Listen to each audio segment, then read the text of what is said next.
Welcome to the Working Audio Tools podcast, the home of all things mixing and mastering with myself, Ed Thorne. I nearly said Ed Third. Myself, Ed Thorne, and Paul Third. I've just totally fucked the intro. Anyway, we'll carry on rolling because that was quite entertaining. Following on from the last two episodes where we were deep diving into mixing and mastering roses, Paul and I, never standing still and never been satisfied with where we were, did go away. Paul further improved the mix and I further improved the master, of which the final version is on your website. Is it still on, or has Marcel's toppled me off?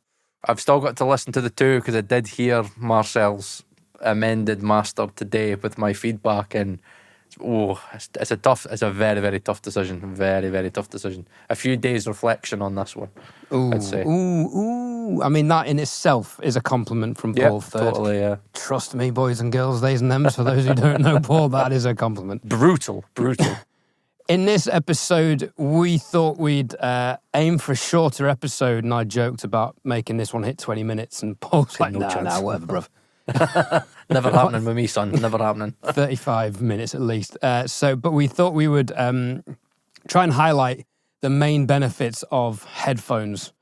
And I came up with the title of 5 Reasons Headphones Are Better Than Speakers. I don't know what the title of the video is going to be. Paul will decide that. It'll be 10. Because I've got 10 points, and I think the best thing is I just think it's best to get into. I got 1. Well, there you go then, right? Okay, obviously 2. The guy 2. Jeez, okay, you're going to get schooled here. Okay, let's get into it and school Mr. fucking speaker porn over there. Okay, so I've got 10 points for why mixing on headphones is better than speakers. And next week, what we're going to do is we're going to do 10 reasons or 5 reasons. I've not got many for speakers. 2 reasons. Yeah, I know. Why speakers are better than headphones. And hopefully we can have a very objective piece of content over 2 episodes and we can move on. Right, so I've not got any real order with this, so it's going to be a little bit shambolic, but we'll just get straight into it. So number 1, right, the reason why I think the headphones are better for mixing than speakers is 1, versatility. So what I love about mixing on headphones is that you can take them from studio to studio, where with your speakers, they are fixed in your setup and you can't take them anywhere. And if you did take them anywhere, then you'd have to recalibrate them. You'd have to get used to the speakers in that room, which is something else that we'll get into. Now I'm going to argue this would be mobility, not versatility. Well, no, it's still versatile because it's the fact that they're versatile where you could take them from studio to studio. Like you can use them in different setups. It's just the case of just getting an EQ and populating the EQ if you need to work on somebody else's session. Or their setup, where on speakers, like you would genuinely have to calibrate. So you'd need to genuinely get out SonarWorks and calibrate the speakers and move their speaker. Oh, it'd just be a faff. Yes, absolute faff. True. And then relearn how your speakers sound in that room. Wow. So I had that. Number 1, versatility, going from studio to studio. So they're very versatile. Number 2, which I've kind of already covered, is there's no room interaction with headphones, which is massive because anybody that knows mixing on speakers knows that calibrating your room and learning your room and the speakers in your room is an absolute bollock. For example, I've got 4 sets of speakers in here. I've got an Atmos room. I've got iLoud MTM Precisions. I've even got some fucking micro monitors in the live room. So I know a lot about rooms, and the difficulty with speakers is that even just 1 fraction of a position can normally lead to you needing a full calibration. Like, if somebody was to come in your room and be like, oh, sorry, I just knocked into it. And you're like, where was that before? Oh, yeah, sorry, yeah, I've knocked it out like so many degrees. Yes. You're like, and in your Atmos room, that must be a ball ache. Yep, that's why I said to Ed, don't touch fucking anything. You're dead. You still haven't noticed, have you? You've not. I know you've not touched it. I know you've not. How dare you? And that's why we all need Trinov, because you can measure all the speakers in one measurement. And that's very fun. true. Very true. We all like a null. Who doesn't like a null in their room? The bigger the better, guys. Totally, yeah. No nulls in headphones. Right, got it. Next. Yeah, right. So with that, many people say that you get a truer sound in headphones because you don't have the interaction of the room, which again falls into the versatility thing. Is you could take your headphones anywhere you want, which is great. I've got to dive in here. You can't argue the word truer I know I'm more, not saying that. I'm just saying that's what other people are saying. I'm not well, saying this is that. our podcast. I don't care what other people think. Well, More consistent and reliable. I totally agree. but right, this is Truer, like, massively debatable. it is The internet hugely. will speak on this video in the I comments, know. Paul. No, I'm not saying that, but I realise why people do say that. I think the reason that people say that is because you don't have the room getting in the way. So really, you've got these strapped to your head, and then it's like bang left and right, and it's going directly into your ears without really I've a lot also of. got to argue this. It's not Okay. truer because your ears don't hear a source from there that one doesn't hear. That's that's a very good hears point. everything that ear hears. Yeah, true. Plus one Very for good speakers. point. We'll talk about that next week. But then again, you've got crossfeed and stuff like that. But yes, that's a good point. That's a good point to it. Right, so we've got those two. So And then headphones need help. I'm just being really difficult this week, I can tell, sorry. No, but that's good because I'm again, having quite a bit of fun. because I want it to be objective. That's what I love about this podcast. So he's going to be objective today, ladies and gentlemen. So number 3 is the consumer standard. Headphones are the consumer standard. We know this. If you genuinely think that your consumers, and if we look at your target audience, that they have very, very, very, very high average, and like he's typing on Google as we speak to actually see if we can get a statistic. I was pretty sure when I checked, it was like 70% or as much as 80% of the average consumers are listening on earbuds and headphones. Around that, whatever I read a few studies. But what we'll do is we'll edit this out so Ed can just tell us the wisdom of Google and whatever he's fucking typed in. Google AI as well. I've tried a few different search things, and the answer I'm looking for is not coming up. So we'll go with your information on that. I do believe you. 70 to 80% would be headphones, but if you're including television and film and festivals and car stereos, I don't know if I agree with that. Well, if we think about in regards to how music is consumed nowadays with especially the youth, Jesus Christ, I am that old, I'm saying the youth. But if we think about, the youth of today, Apple AirPods, are they not now one of the biggest selling fucking, like, they're not headphones, but like they're one of the biggest selling in-ears or whatever of all time now. Like the Apple AirPods are now like arguably the biggest selling of all time now. Wouldn't surprise me, they are genuinely very good. Yeah, and they're so popular, like, no matter where I go. Like, if I was to go in, like, Dundee tomorrow, go in the town centre, and I just look about, I have to be very careful when I do this, because people are like, wow, Mummy, who is that man looking at me? I'm just looking to see if you've got in-ears. Have you got in-ears? Stop talking to him, Mummy. Stop him. Just get away from the crazy audio man. But one way to meet single mum, Paul. all the single audio geeks are like, go into town, look at what they have on their ears, contact them. Right, so we've got consumer standard, which obviously means that if you're trying to get, in regards to translation, that it makes more sense to mix on headphones because that's what most of your audience is going to be listening on for longer periods of time. I would argue in regards to your TV, I don't know people that are really listening to that much music on their TV.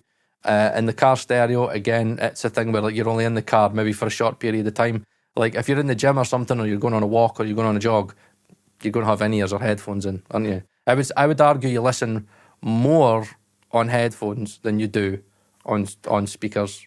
I think I'd agree with you. The average person, and I'm trying to think of like the average Londoner getting the tube an hour to work every day and back, in the gym for an hour, that's 3 hours versus maybe 2 hours watching some background music on TV. Yeah, a few hours a week at gigs. Yeah. So that brings me on to number 4, which was something that I know you wouldn't have thought about. And I actually think it's a good idea. Is compatibility.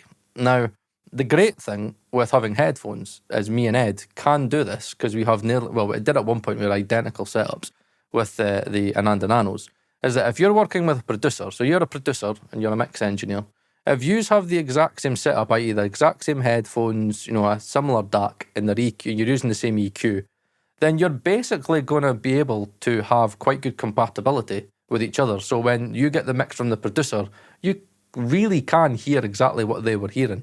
Where again, you could have a pair of speakers in their room and a pair of speakers in your room, they have a shitly treated room. You have a great treated room, or even just an adequate treated room, or just a room.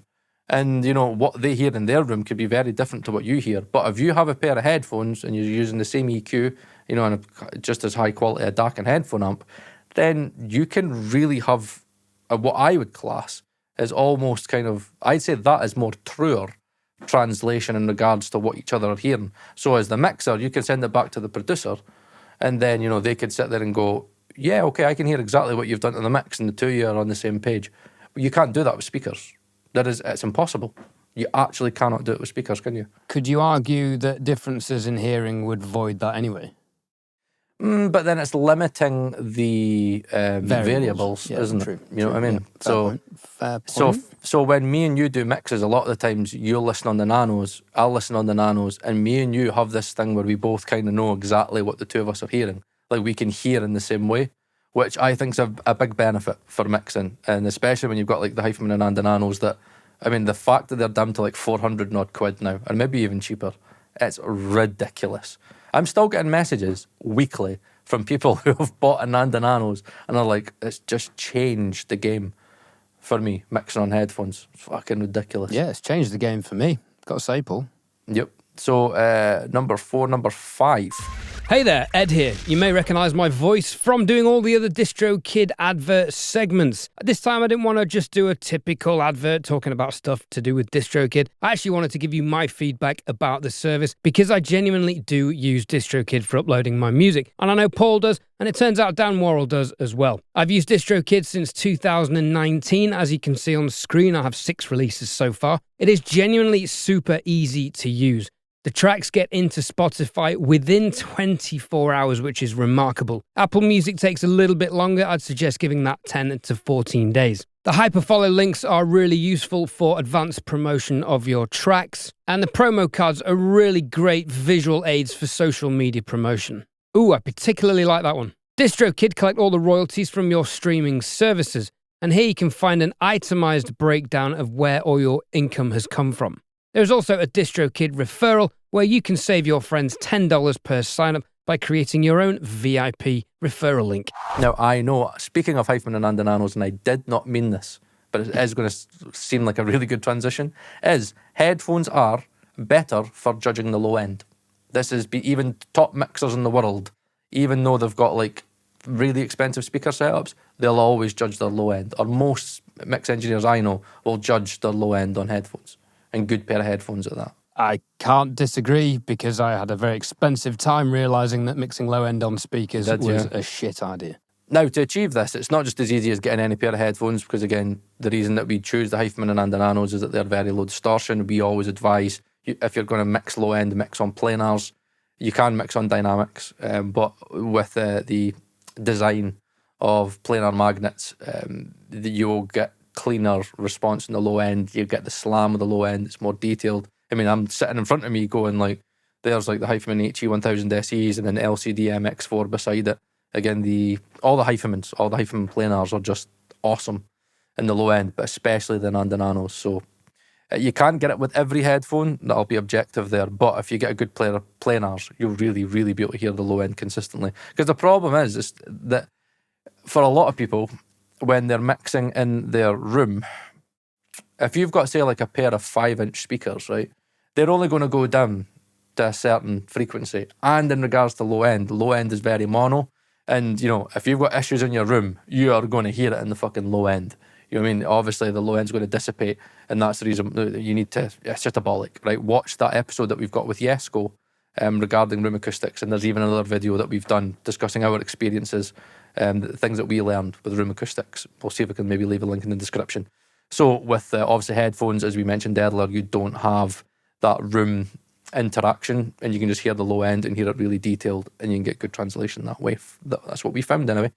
So, number 6, more options, and I've got no compromises, which I've kind of already spoken about. So obviously you don't have the compromises of the room, but what I like about headphones is that they're really interchangeable, and you can have more options for headphones in your room. Like genuinely, you could have 20 pair of speakers in your, so you couldn't have 20 pairs of speakers in your room, but you could have 20 pairs of headphones in your room if you really, really wanted. The problem I've got with speakers in a room is that dependent on your room layout, you're going to be limited to like how many speakers you can fit in the room. I mean, even we look at Ed. Ed had very, very expensive PSIs and, ended up having to go for, the MTM design of the Amphion 118s. And you've also got the Tantrum Angry boxes, now you've got the heads. So, I mean, you couldn't fit another pair of speakers in that room, could you? No, and the speakers I do have are compromised in the position in that the Amphions ideally need to be about 6 inches wider each. Mm-hmm. And the heads need to be about 6 inches further in, but I can't morph them together, so they are both slightly compromised. This one we've kind of touched upon, but I'm going to turn the topic slightly into something else, which is number 8, less distortion for less money. Ed will know what I mean by this. With headphones, you don't have to pay a lot of money to get a pair of headphones that have got very low distortion in them. However, with speakers, for what we found, to get very, very, very low amounts of distortion in speakers, the price goes up exponentially. Like, again, if we think about your Amphions, Ed, I know that, again, they've got a separate amp in them, which, again, lowers the distortion. But if we just think about the price of the amp itself, I mean, how much is the Amphion amp on its own? Close to $2,000 for the amp 700. Right, and that's just the amp, just to get. And the speakers are retailing about 5.5. Right, so there you go, right? So if you think about like what I've got in front of me, right? If you look at the Calais, for example, right? You do not expect, to get like an all-in-one integrated, speaker system on a budget that's going to have very, very, very low levels of distortion. It's not going to happen. If you think about the amplification that's involved with loudspeakers, to get really, really, really, really clean sound out of speakers, you need to pay a lot more on your amplification. And that costs money, and that costs, a lot of R&D, and it just costs more. Where that kind of barrier to entry, that I'd call it, is a little bit easier. I don't think you need to pay as much for as high quality in headphones as you do in speakers. I think, to get high quality in speakers, low distortion, really good transient response, really good phase coherence, you're up top. And I think that's something you don't have in headphones.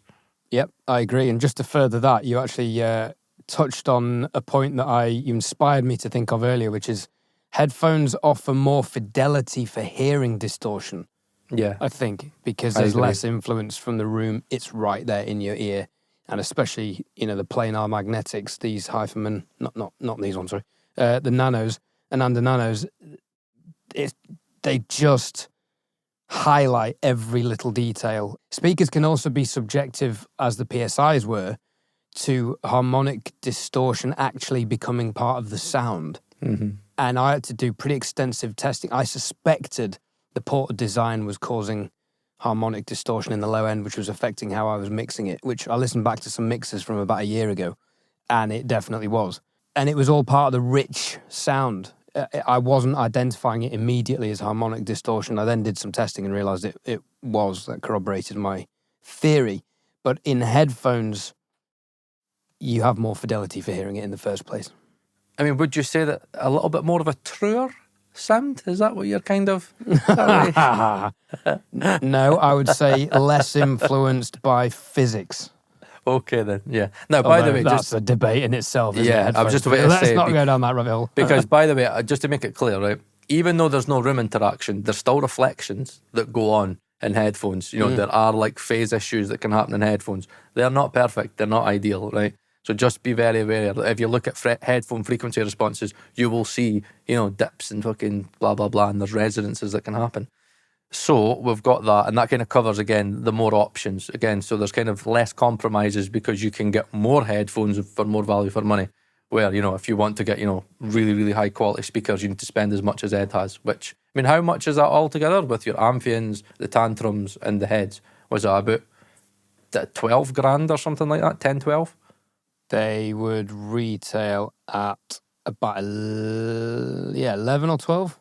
So 11, 12 grand, and the guy still has to use, a Hifiman and Andananos for low end. I didn't pay that for them, did I? But I can't divulge what I did pay for some. I know, but we'll have to be, again, that's what they're going to have to pay. DroKid sponsors the Working Audio Tools podcast, and 30% off your first year subscription can be found in the podcast show notes and the YouTube video description. Hyperfollow is the easiest way to place all of your content in one single place, making finding all of your content super easy for your audience. Upload artwork for your release, edit the information, and apply links to all of the streaming platforms your music is going to be available, which of course on DistroKid is potentially all of them that exist now and even in the future. Add social media buttons so your audience can find you and your latest music video. Creating a beautiful landing page with a preview of your music is easy with Hyperfollow. Hyperfollow links can be created for all of your releases, and it enables you to create pre-save links for your audience to pre-order your music before it's released. This link is shareable on all of your platforms and a great way to promote your next release, only with DistroKid. Now, I think this is a great point, and nobody can really argue this, right? Somebody's going to come out with some fucking random software, but I've never heard of this. So, number 9, headphones can recreate speakers. Speakers cannot recreate headphones. It's a good one, isn't it? Get around that, internet. It's creative internet thinking, that. Pick a narrative and twist it to your advantage. Yep, I've got no comeback for that. Yeah, good. Yeah. So obviously in headphones, you've got real phones, you've got Slate VSX. Again, you'll be mixed to the Harman curve to achieve very good translation. There's crossfeed plugins, blah, blah, blah. You mix to the Harman curve on speakers. I know, you probably could say it is actually the Harman curve, because I've got this this kind of tilt that I always mix with, because I'm so... Me and Ed have learned just how sensitive I am to the top end. And it's funny because me and Ed can hear basically up to the same frequency. I think we maxed out at like fucking 16K or something like that. Yeah. But I'm still more sensitive to that top end. That's what we found. So I normally do kind of dip the high end, which normally does work very well to the Harman curve. So there you go. Yeah, and one interesting advantage of last week's video when we were comparing these masters, remember I said at the start of the episode, Paul and I rabbit holed this afterwards, and I spent like half a day reverse engineering Marcel's master, and then Paul did another mix. What we discussed extensively was the top end, and I think I identified where Paul's top end is going to start feeling harsh to him in my top end. Now, I know I can push that because I'm not as sensitive, but I know now, I think, where it feels to get that right for Paul and therefore probably a lot of other people. Yeah, especially younger ears, because you think about that it, was a good little learning curve for me. But what I would say about younger ears listening on AirPods is the AirPods, when I said earlier they're great, I don't mean they sound great. They sound acceptable. I mean, the features, the features are fantastic, and the packaging. God, Apple packaging does it for me. Yep. Are we up to number 10 yet? Oh, no, what? I actually forgot one, so we're nearly there. So I missed out number 7. So this is another big thing, a massive benefit of headphones, is that there is no sweet spot in headphones. Actually, I suppose there is. It's just, but there's one sweet spot, where on speakers, the sweet spot is very, very particular, like to the point where you could move your head slightly to the left, slightly to the right. You could have a client in the studio, and again, if they're not in that sweet spot, they're going to be hearing differently to the way you are. And again, your sweet spot can change, even to the point where how forward and how back you are. It's a pain in the arse, where the great thing about, what I love about mixing on headphones, is that if I need to make a change on the PreSonus, and you can't see it, but it's right to my right-hand side, or if I need to move and make changes to anything, I could walk about the room and pace, which I like to do sometimes with my autism. I find I just like to regulate myself. It doesn't matter what I do, I get the same consistent sound. Where obviously in speakers, I always feel like you are kind of stuck in terms of making decisions. You're stuck in that one place. Now, I'm not saying that you can't still walk around the room in speakers. That's still very important. I always find that I learn certain things about a mix dependent on where I listen to it. But for actually making decisions and mixing, if I need to move, I've always found this with people that mix in consoles and move in analog gear, they have to move out of the sweet spot a lot of the time for the analog gear. And so when they're making these tweaks, they're not in the sweet spot. Yeah, it's like Chris Lord Alge's SSL's got to be 4 or 5 meters long. Thought that every time. I always think that. And what I find is they make a tweak, they sit down, and it's like, that's not right, go back, make a tweak again. And I always find that they might have to maybe tweak 3-4 times before they get it right. But on headphones, you can genuinely move wherever you want, make the tweak, and you're hearing it, and nothing's changed. Now, basically, in a nutshell, that was like the one point I had for this episode. Yes. Because I have started doing mixes on the headphones, on the Ananda Nanos, because I've always got Prizzy's quote. If you haven't seen the interview episodes, watch the one with That's a Prizzy. great one. And he says in that, the low end is the gift that keeps... If you get the low end right, it's the gift that keeps on giving, or the problem that keeps on compounding if you get it wrong. Literally the truest sentiment in audio I think I've ever heard. Yeah, totally. So I've been conscious of diving around using some analog gear, and when the stuff arrives that I ordered last year, haven't bought anything this year, it's going to be down here.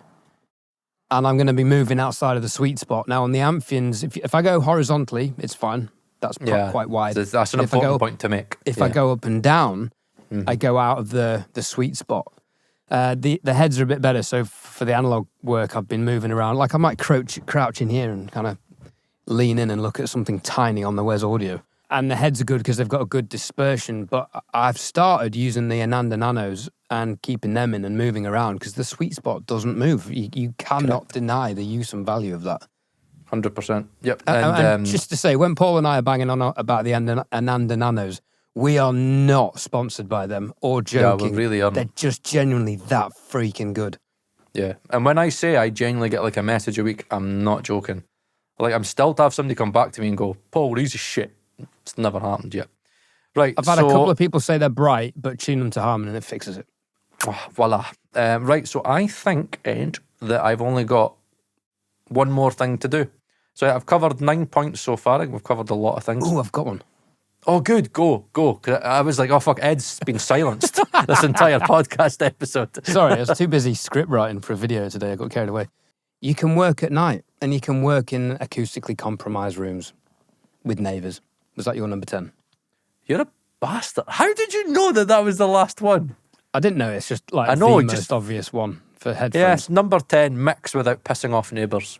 Now, that's something that's Is that very, why very... you've got 6 sets of speakers, ultimately? I know, it's funny. See, like, there's times I feel like when I'm in the studio and I'm, like, listening, or I might be doing, like, a late mix, and I'm listening, because the thing is, the control room, my neighbours are next door, but that's basically like a TV secondary lounge room that they've got. And again, it's brick walls and stuff. So I've spoke to them many times like Paul, and I've never heard a peep. But I'm always wary about this room and having them too loud. So if it's like 2 a.m, I'm like, I'm very careful. Your but wife doesn't let you out at 2 a.m.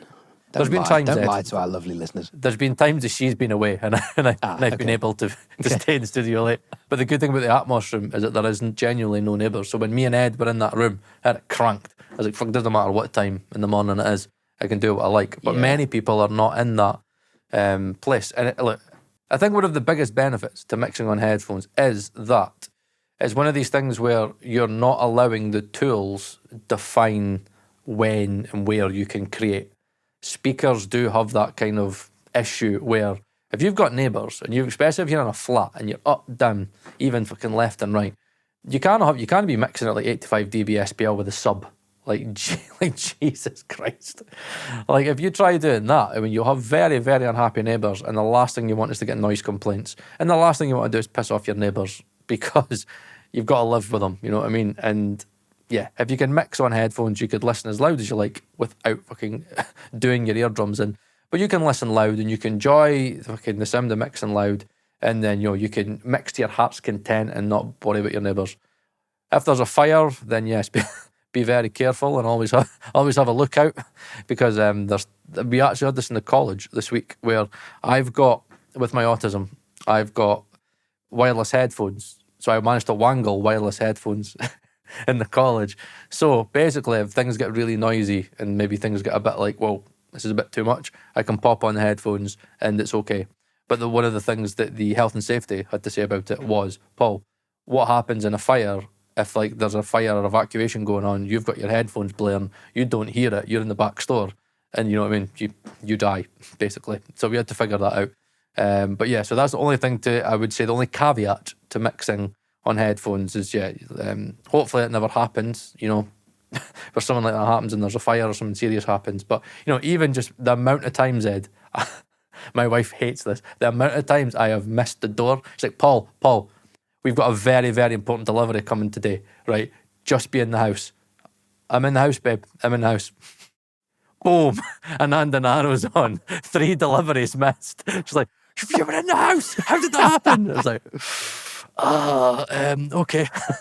See, the real reason for Paul getting a studio was he got kicked out of his house by his wife. Yeah, in genuinely, terms of mixing, that is, not like in general. Yep. And no, unbelievably, Ed, half an hour. Like, we've managed to cover 10 points of why mixing on headphones. I'll edit your waffle down to 20 minutes, sorry. Right. So is there anything that you would say, Ed, any caveats to what I've spoken about? I've picked up a lot of good points. Would you say that we've discussed those points, would you say that you're maybe a little bit more in the headphone camp with a lot of those points? Not because of this episode, but because of your general mentorship in that direction. But I 100% see the benefit and hear the benefit and benefit from the benefit of headphones with my workflow and the results of my mixes. And I would say I may have previously been a little, not anti-headphone, but I was a speaker guy for many years. Yeah. And you were a headphone guy for many years. Yep, I was. And we've met in the middle because we understand the pros of, or the benefits of mixing on headphones. So yeah, my advice would don't be rigidly set in one camp or the other, because headphones do things, as we've discussed. I mean, so many points today we've discussed benefits over speakers. And if you mix on headphones, you have to mix on speakers for reasons we'll talk about in next week's episode. Which is how we'll leave it. So there you go. There is 10 points for you of why headphones are better than speakers for mixing. And as always, let us know your comments down below. It'll be sometimes a little bit controversial. I think it won't be, right? I'm not doing this to wind people up. This is the reason why we're doing a secondary video talking about why speakers can be thought of as better for mixing than headphones. So, yeah, there it is. I'm very happy that I've managed to have most of the mic this week. However, in the next episode, I don't think I'll be doing much talking. I think the speaker geek over there is going to be taking over. I don't have many points. So I don't have many points for that one. Oh, fuck. Great episode. Right, let's just get into it. So, we're going to record this now. Just so you're aware, in one night. So you'll notice that we've got the same tyre on and blah, blah, blah. So, but yeah, we're going to eke 2 episodes out of it. So, yes, on that note, my name's Paul Third. That's Ed Thorne. And we'll see you again. It's been emotional.